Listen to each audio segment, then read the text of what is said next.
யானை வரும் பின்னே மணி ஓசை வரும் முன்னே. அது மாதிரி பொங்க பானை வந்துருச்சுங்க.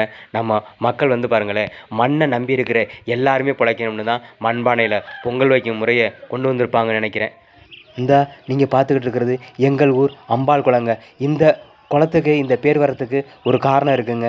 ஆமாம், எங்கள் புதுக்கோட்டையே எங்கள் தொண்டைமான் மன்னர்கள் ஆண்டப்போ இந்த பக்கம்தான் வேட்டைக்கு வருவாங்க. அப்படி ஒரு நாள் வேட்டைக்கு வந்துட்டு இங்கே தண்ணி குடிச்சு பார்த்துட்டு, அம்மா கையால் தண்ணி வாங்கி குடித்த மாதிரி இருக்குப்பா, அன்பு நிறைஞ்ச குளமாக இருக்குப்பா அப்படின்ட்டு அன்பான குளம் அப்படின்னு பேர் வச்சுருக்குறாங்க. அது காலப்போக்கில் வந்து அம்பாள் குளம்னு மாறிவி இப்போ நாங்கள்லாம் அம்போ குளம்னு சொல்கிறோங்க. ஆமாம், இந்த அம்போ குளத்தில் தாங்க இன்றைக்கி காலையில் 4 மணிக்கு எழுந்திரிச்சு, ஆமாம் 4 மணிக்கு எழுந்திரிச்சு போய் இங்கே இருந்து தாங்க தண்ணி தூக்கிட்டு வரணும். ஏதாவது ஒரு நல்லது விசேஷத்துக்குன்னா இங்கே போய் தண்ணி தூக்கிக்கலாம். குடிச்சிட்டு இங்கே போய் தண்ணி தூக்கியாந்து அந்த தண்ணியில் தாங்க பொங்க வைக்கணும். அப்படி நான் தூக்கி அந்த தண்ணி தாங்க இது. பொங்கலுக்குன்னு கொண்டு வந்த இந்த தண்ணியை வச்சு என்ன பண்ணுவாங்க தெரியுமா? வீட்டில் இருக்கிற தண்ணியில் ஏற்கனவே பொங்க வைக்கிற அரிசியை ஒரு நடைக்கு 2-3 நடை நல்லா அலசி எடுத்துக்குவாங்க. அதுக்கு பிறகு இந்த குளத்து தண்ணியில், ஆமாம் எங்கள் அம்பாள் குளத்து தண்ணியில் அந்த அரிசியை நல்லா ஒரு நடை களைஞ்சி அதுலேருந்து ஒரு 2-3 லிட்டருக்கு குறையாமல் தண்ணி எடுத்து அந்த தண்ணியை பொங்க பானையில் ஊற்றிடுவாங்க. அந்த பொங்க பானையை தான் அதில் அடுப்பில் வச்சு எரித்து விடுவாங்க. அப்படி எரித்து அந்த பானை பொங்கி வந்த பிறகு தாங்க அதுக்கு பிறகு அரிசி, அப்புறம் வெல்லம், அப்புறம் முந்திரி, திராட்சை இது மாதிரி எல்லாம் போடுறது. பொங்கப்பானை பொங்குற வரையும் வீட்டில் உள்ளவங்க எல்லாருடைய கண்ணு பொங்கப்பானை மீதே இருக்குங்க.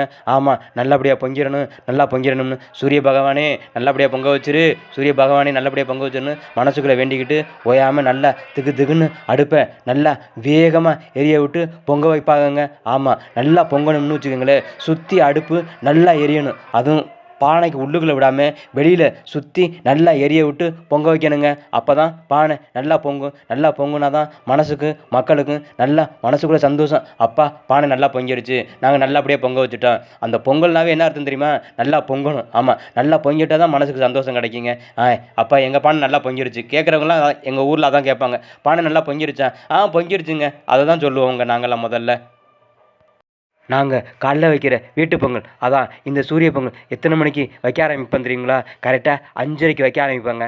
கரெக்டாக 5:30லேருந்து ஒரு 6:30 தாண்டி சூரியன் மேலே வரும்போது அப்படியே சூரிய பகவானே அப்படின்னுட்டு அதுக்கு பிறகு சூரியன் வந்த பிறகு தாங்க, ஆமாம் பானையை அடுப்பில் இருந்து கீழே இறக்குவோம். சூரிய பகவானை கும்பிட்டுட்டு எங்களை எல்லாரையும், எங்கள் விவசாயத்தை காக்கிற, எங்கள் மக்களை காக்கிற, எல்லா மனித குலத்தையும் நீ தான் காக்கிற, உனக்கான நன்றி கடன் அப்படின்னு சொல்லி தாங்க இந்த பொங்கலை இந்த சூரியனுக்காக நாம் வைக்கிறோம். பஞ்சபூதங்களான நீர், நிலம், நெருப்பு, காற்று, ஆகாயம், இந்த 5ல் நீர், நிலம், நெருப்பு, காற்று இந்த 4 நம்ம பக்கத்தில் நம்மளை சுற்றி தாங்க இருக்குது. ஒன்று மட்டும் தூரத்தில் இருக்குது. அது மட்டும் தூரத்து சொந்தமாயிட்டு நம்ம உறவு முறையில் தூரத்து சொந்தம்னு ஒருவேளை இதை வச்சு தான் சொல்கிறாங்களோ. இந்த ஆகாயம் தூரத்தில் இருக்குது, இந்த ஆகாயத்தில் இருக்கிற சூரியன் நமக்காக நல்லது பண்ணுற சூரியன் தூரத்தில் இருக்குது. அதுக்கு என்னைக்காவது ஒரு நாளைக்காவது நாம் நல்லது பண்ணிடணும்னு நினச்சி தாங்க நம்ம முன்னோர்கள் இந்த சூரிய பொங்கல் வைக்கணும்னு ஒரு முறையை கொண்டு வந்திருக்காங்க. அதுக்கு பிறகு நம் உழவு தொழிலுக்கு நலம் பயக்கிற கால்நடைகள் அதுக நல்லா இருந்தால் தான் நிச்சயம் நம்ம உழவு தொழில், நம்ம பயிர் தொழில் செழிக்கும்னு அதுகளுக்கான பொங்கலாக தான் நாளைக்கு கொண்டாடுற மாட்டுப் பொங்கலை உருவாக்கியிருக்கிறாங்க. ஆமாம், நம்ம முன்னோர்கள் அப்போவே பாருங்களேன், எல்லாரும் நமக்காக நல்லது செய்கிற எல்லாருக்கும் திரும்ப நல்லது செய்யணும்னு ஒரு மனசை அன்னைக்கே எப்போவோ வச்சுருந்துருக்குறாங்க. பாருங்களேன், மனித குணம்னா இதுதாங்க.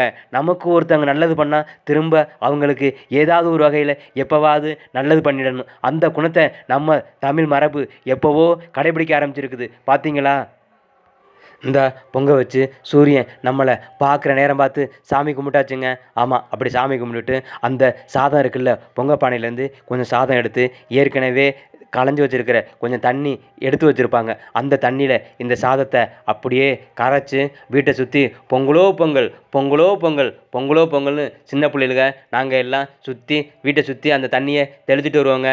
ஆமாம், இந்த சின்ன பிள்ளைகளுக்கான நேரம் எப்படா பொங்கச்சோறு வைப்பாங்க அப்படின்னு நினச்சிக்கிட்டு இருக்கிற சின்ன பிள்ளைகளுக்கான நேரம் வந்துருச்சுங்க. சாமி கும்பிட்டாச்சு, பிள்ளைகளுக்கு சாப்பாடு வச்சாச்சுங்க. இந்த பிள்ளைகளுங்க நான் எல்லாம் பொங்கல் சாப்பிட்டுக்கிட்டு இருக்கோங்க. ஹேப்பியாக எங்கள் பொங்கல் இனிய பொங்கலாக மலர்ந்துருச்சு, பொங்கிருச்சுங்க. அதே மாதிரி உங்களுக்கும் உங்கள் பொங்கல் இனிய பொங்கலாக இருந்திருக்கும் நம்புகிறேங்க. இல்லை நிச்சயமாக இருக்குங்க. ஆமாம், இனிவரும் நாள், இந்த நாள், இனிவரும் நாள், எல்லா நாளும் உங்கள் சந்தோஷம் என்றைக்கும் குறையாமல் இருக்கணும்னு நான் வேண்டுறேன். அதே மாதிரி நீங்களும் எல்லாருக்காகவும் வேண்டிக்கங்கங்க. ஒருவர் வேண்டுதல் அடுத்தவங்களுக்கு நலம் பயக்கிறதா இருக்கணுங்க. ஆமாம், எல்லாருக்கும் நன்றிங்க. பொங்கல் வாழ்த்துக்கள், பொங்கல் வாழ்த்துக்கள்.